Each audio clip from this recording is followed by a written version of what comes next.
අද මම යනවා හග්ගල මල්වත්ත බලන්න. එනවද මාත් එක්ක යන්න?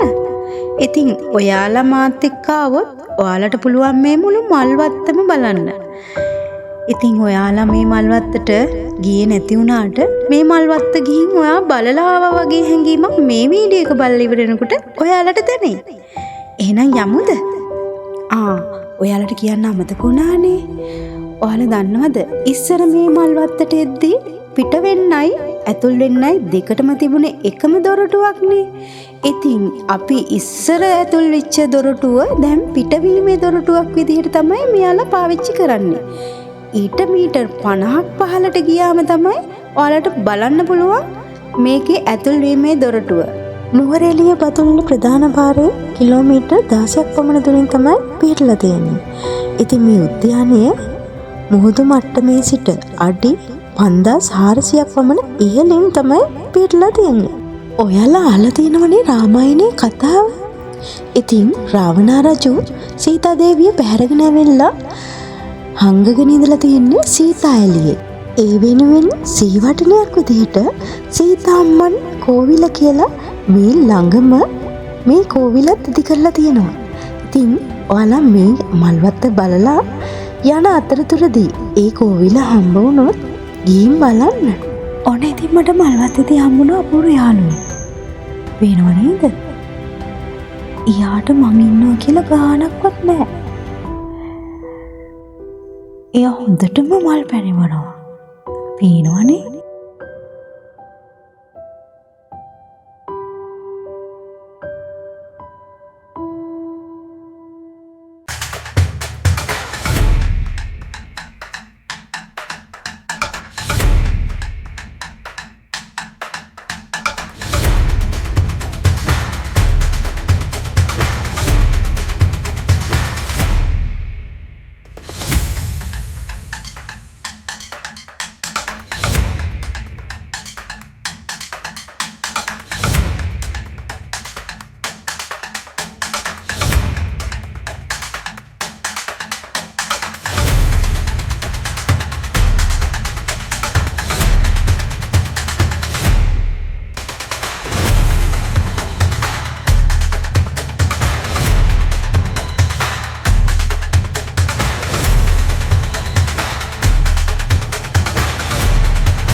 මල් බලන් දෙන අයට මල් විතරක් නෙමෙයි ඔන්න බලන්නකෝ මෙහෙම යාළුවොත් දකින්න හම්බ වෙනවා. ඉතින් තව ඩිංගෙන් මට පෑන් දෙන්න. කොහොම වුණත් එයාලා ඉන්නේ බෑ නේද? ශ්‍රී ලංකාවේ නිර්මාණය කළ තියෙන උද්‍යාන 5 අතුරින් දෙවැනියටම විශාලතම උද්‍යානය තමයි හග්ගල මල්වත්ත. ඉතින් අනිත් උද්‍යාන තමයි පේරාදෙණිය උද්‍යානය, හෙනරත්ගොඩ උද්‍යානය සහ මිරිජ්ජවිල උද්‍යානය, ගණේවත්ත ඖෂධ උද්‍යානය සහ සීතාවක උද්‍යානය.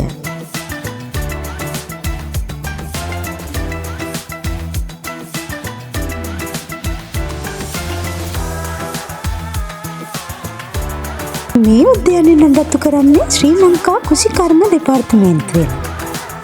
ඉතින් මේ උද්‍යානය නරඹන්න නම් ඔයාලට වසර පුරාම විවෘතයි. ඉතින් මේ වීඩියෝ එක කරා ඔයාලට මේ වීඩියෝ එකේ තියෙන සුන්දරත්වය වගේම මේකේ ඉතිහාසය ගැන දැනගන්න පුළුවන් වෙයි. 1861 දී ප්‍රථමයෙන්ම මේ භූමිය තුල සිලිකොන් වගා කිරීම තමයි අත්හදා බැලුවේ. රාජකීය උද්‍යානයේ අධ්‍යක්ෂක ආචාර්ය ට්වේටිස් සිංකෝන අත්හදා බලන්න හග්ගල තෝරගෙන තියෙන්නේ. එහි දේශගුණය සිංකෝන ගසේ නිජබිම වෙන පීරු රාජ්‍යයේ ඇන්ඩිස් කඳුවැටිය ප්‍රදේශයේ දේශගුණයට බොහෝ සමාන නිසා. හග්ගල ආරම්භ වූ සමයේ ලංකාවේ ප්‍රධාන අපනයන භෝගයක් වූ කෝපි වගාව ආදේශක භෝගයක් පිළිබඳව පරීක්ෂණ පවත්වමින් සිටි යටත් විජිත ආණ්ඩුව විසින් සිංකෝන වගාවට ලංකාව සුදුසුදැයි සොයා බලන්න හග්ගල ප්‍රදේශය තෝරගෙන තියෙනවා. රෝගය නිසා ලංකාවේ කෝපි කර්මාන්තය විනාශ වී යන විට ලහග්ගල උද්‍යානයේ සිංකෝණ පැල ලක්ෂ ගණනක් ලංකාවේ සිටි බ්‍රිතාන්‍ය වැවිලිකරුවන් හට ලබා දීමට ආචාර්ය ත්වේටි සහ හග්ගල උද්‍යානයේ පාලකවරුන්ට හැකිවුණු බව බ්‍රිතාන්‍යයේ යටත් විජිත වාර්තාවල සඳහන් වෙනවා. පසුව 1884 වර්ෂයේදී මෙම භූමිය සංවර්ධනය කරමින් උද්දිත උද්‍යානයක් ලෙස ප්‍රකාශයට පත් කර ඇති අතර මූලික වෙලා තියෙන්නේ එවකට ප්‍රේරාදෙණියේ රාජකීය උද්‍යානයේ අධ්‍යක්ෂක ආචාර්ය ත්වේටිස් මහතා. හග්ගල උද්‍යානයේ අපි අද මේ දකින සුන්දරත්වයට අඩිතාලම දාලා තියෙන්නේ නෝ පවුලේ පියා හා පුතුන් දෙදෙනයි.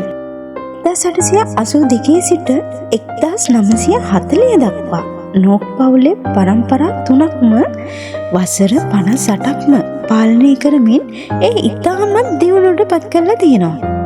1882 දී මුලින්ම විලියම් නෝක්ස් මහතා සින්කොන් වගාව පාලනයට පැමිණ 1882 සිට 1903 දක්වා උද්‍යානයේ අධිකාරිවරයා ලෙස කටයුතු කර තිබෙනවා.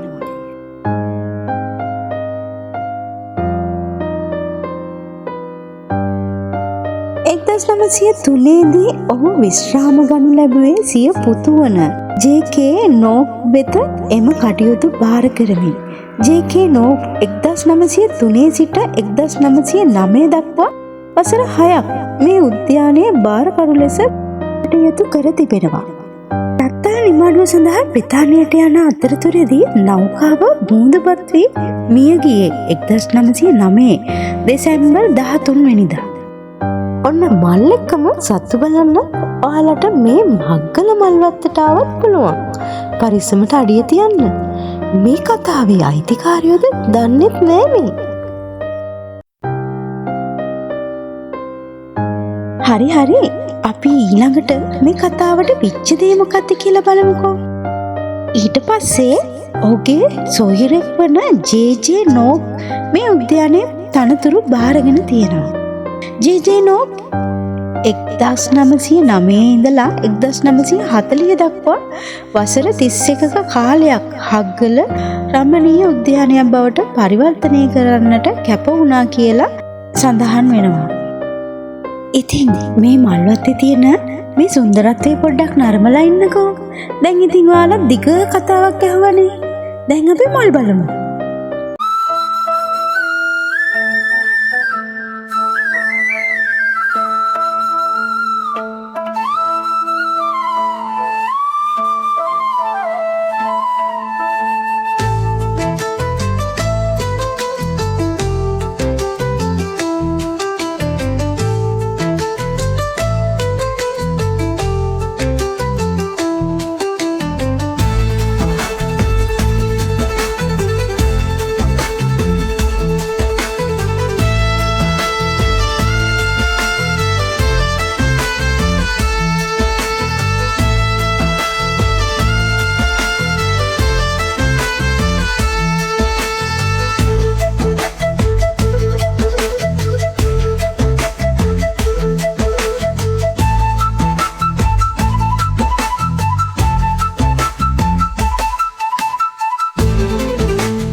මෙච්චර ලස්සන තැනක් රැකබලාගෙන අපිට පරිත්‍යාග කරපු ඒ අය වෙනුවෙන් අනුස්මරණය කරන්න තමයි මේ තැන හදලා තියෙන්නේ.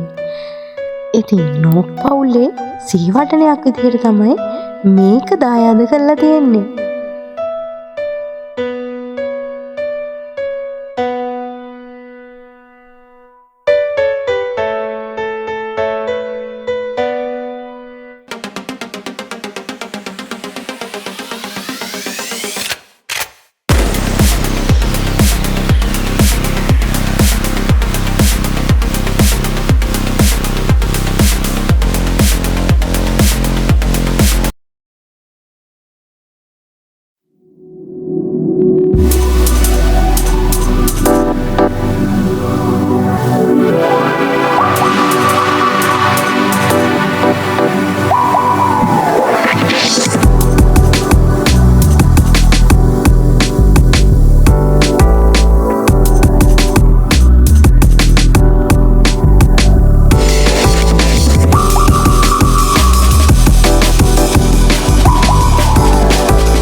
मुझको प्यारा लगा है,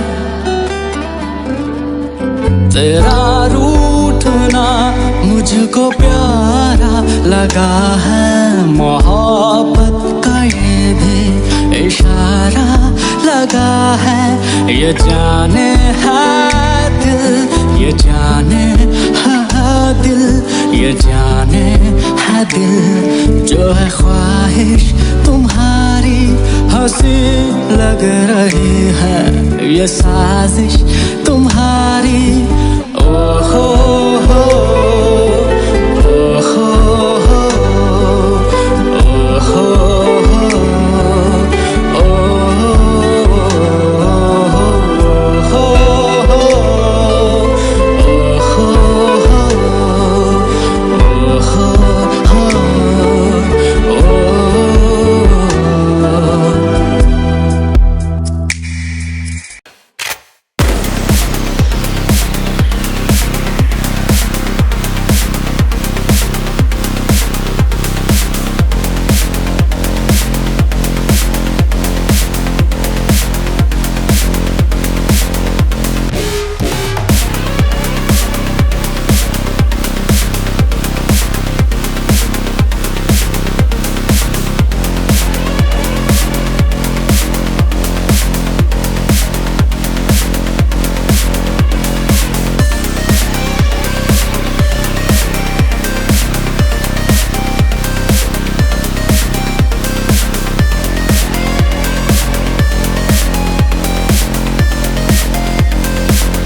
ඉතින් හග්ගල මල්වත්තේ ඔයාලා නොදන්න ගොඩක් දේවල් අද දැනගන්න ඇති කියලා මං හිතුවා.